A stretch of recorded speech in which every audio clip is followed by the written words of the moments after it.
And now, The View from Washington, an explanation of U.S. policy. In Syria, the carnage continues with the help of Iran. The death toll has topped 150,000, with millions uprooted from their homes in a conflict that started when peaceful anti-government protesters were met with brutal violence by the forces of Syrian President Bashar al-Assad.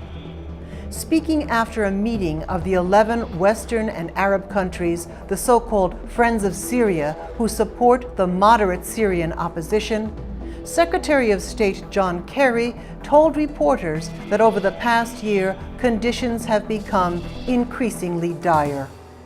Hezbollah entered the fight. IRGC, Iranian forces entered the fight on the ground.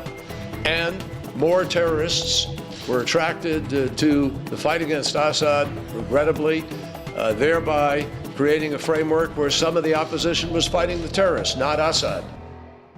Secretary Kerry said that the Friends of Syria have determined to take steps aimed at changing the dynamics on the ground, expanding support for the Syrian opposition, seeing that humanitarian aid reaches those in need, and working toward a political resolution to the conflict. Mr. Kerry took particular aim at Bashar al-Assad for announcing presidential elections next month, in the middle of the violence, bloodshed, and butchery he has unleashed.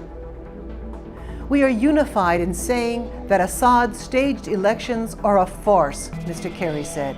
They're an insult. They are a fraud on democracy, on the Syrian people, and on the world.